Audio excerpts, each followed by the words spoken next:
and beginning with Moses and all the prophets, he explained to them what was said in all the scriptures concerning himself.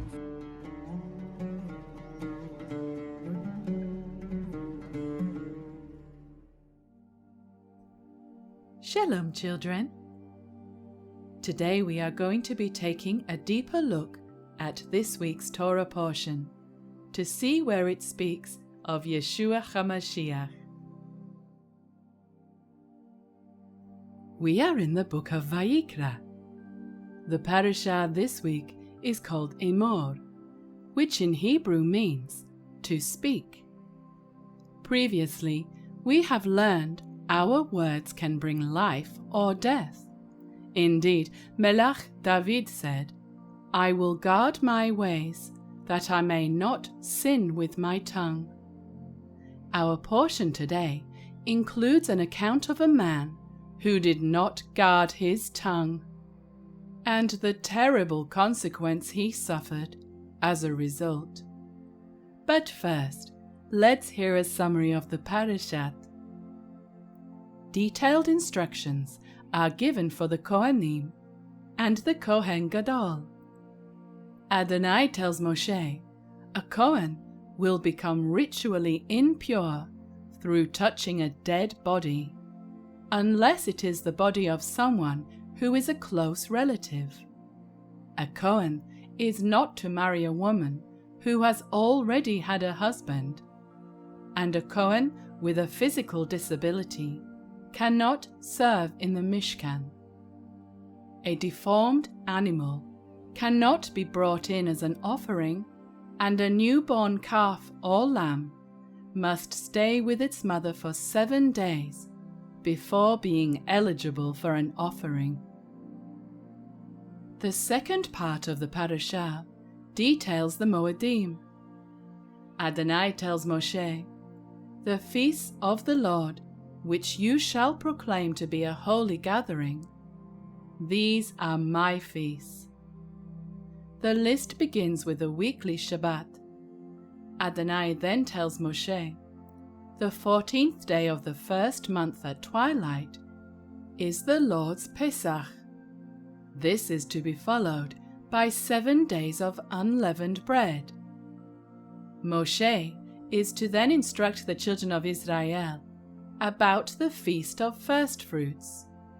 A sheaf of the first fruits of the harvest is to be brought to the priest, and an offering of a lamb is to be made.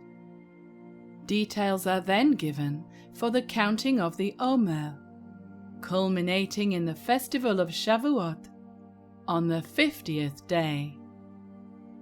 Adonai tells Moshe, "On the first day of the 7th month, there is to be a Sabbath rest, a memorial of blowing of trumpets, and a holy gathering. The 10th day of that month is to be the Day of Atonement, a day of a holy gathering, and a day of affliction.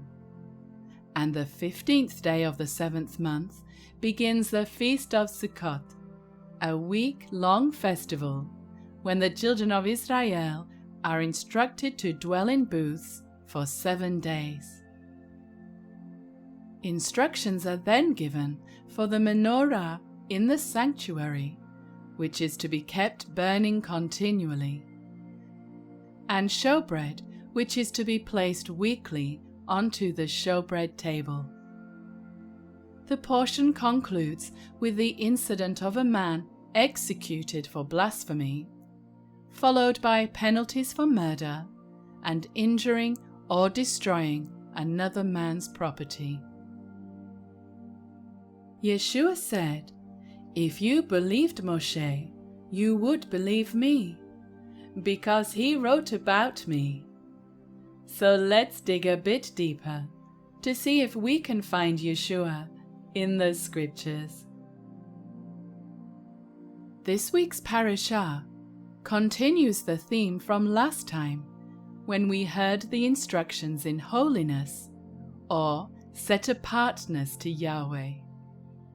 Today, the focus is on the Kohanim, who are given details on what could make them tameh, that is unclean, and thus unable to do service in the Mishkan.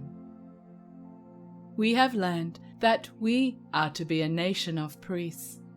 Shimon Kifar wrote, "But you are a chosen generation, a royal priesthood, a holy nation, his own special people, that you may proclaim the praises of him who called you out of darkness into his marvelous light."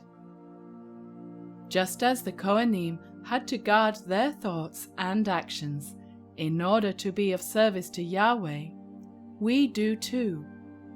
Rabbi Shaul wrote to Timothy saying, "If you keep yourself pure, you will be a special utensil for honorable use. Your life will be clean, and you will be ready for the Master to use you for every good work." We have studied previously that during the days of Moshe, the children of Israel could become tameh through Lashon Hara. What we say matters to Yahweh. And do you remember, our words can be like arrows, causing harm to others. In our parashah today, someone didn't guard their tongue, and it did not go well. We read, "And the Israelite woman's son blasphemed the name of the Lord and cursed. And so they brought him to Moshe. Then they put him into custody. Adonai spoke to Moshe, saying, 'Take outside the camp him who has cursed, and let the congregation stone him. Then you shall speak to the children of Israel, saying, Whoever blasphemes the name of Adonai shall surely be put to death.'" Blaspheme in Hebrew is nakav, which means to curse or to pierce. I am reminded of the time when a man who was unable to walk had been let down through a roof by his friends in the hope that Yeshua would heal him. When Yeshua saw their faith, he said to the paralytic, "Son, your sins are forgiven."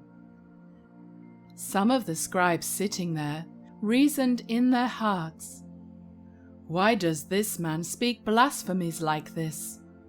Who can forgive sins but God alone?" In the Life of Yeshua series, we learned how the religious leaders of the day then brought false witnesses against Yeshua and had him charged with blasphemy. Yet they are the ones who blasphemed against the word of Elohim and pierced Yeshua on the cross at Calvary. The book of Proverbs tells us, "Death and life are in the power of the tongue." The Pharisees' words shot out like arrows and brought death upon Yeshua. But praise be to Elohim who raised him up, because it was not possible for Yeshua to be held by death. Do you have a calendar hanging on the wall, showing all the different activities your family are doing? Perhaps it has important dates written on it, such as birthdays and other special events. But did you know Yahweh has his own calendar, upon which he has marked out special appointments? We find a list of these in this week's Torah portion. We read, "Speak to the children of Israel, and say to them, The feasts of the Lord, which you shall proclaim to be holy convocations, these are my feasts." And in Shemot we read, "Surely my Sabbaths you shall keep, for it is a sign between me and you throughout your generations, that you may know that I am Adonai, who sanctifies you." The weekly Sabbath and the annual Moedim and not ours. They belong to Yahweh. We are invited by Him to meet with Him on these special appointed times. All the Moedim point to Yeshua and create wonderful shadow pictures for us to learn about redemption through the finished work on the cross. Yeshua fulfilled all the spring feasts with His first coming. Now we are waiting for Him to fulfill the fall feasts, beginning with His glorious return at the blowing of trumpets on Yom Teruah. Not long ago, it was the feast of Pesach and unleavened bread, and in a few weeks it will be time for us to keep Shavuot, which is also known as Pentecost. When we gather together on these feast days, there is a wonderful blessing. Not only do we get to enjoy time with each other, but there is something beautiful when we walk out the way of Torah. The prophet Jeremiah said, "Thus says Adonai, stand by the crossroads and look, and ask for the ancient paths, where the good way is, and walk in it, and find rest for your souls." The taught ones experienced something incredible when they gathered for one of the Moedim. It all happened after the resurrection of Yeshua. We read, "When the day of Pentecost came, they were all together in one place. Suddenly, a sound like the blowing of a violent wind came from heaven and filled the whole house where they were sitting. They saw what seemed to be tongues of fire that separated and came to rest on each of them. All of them were filled with the Ruach HaKodesh and began to speak in other languages as the Ruach enabled them. Now there were staying in Yerushalayim God-fearing Yehudim from every nation under heaven, and each one heard their own language being spoken. They said, "We hear them declaring the wonders of Elohim in our own tongues." What an amazing experience, and it happened right on the day of a feast. And children, wasn't that a contrast to the man we heard about in the portion today, who chose his words to nakav and curse Adonai? So let's be mindful this week that what comes out of our mouths blesses those around us and gives honor to Elohim. Well, children, that is the end of our study for today. So we will see you next time when we search the scriptures together. Shalom.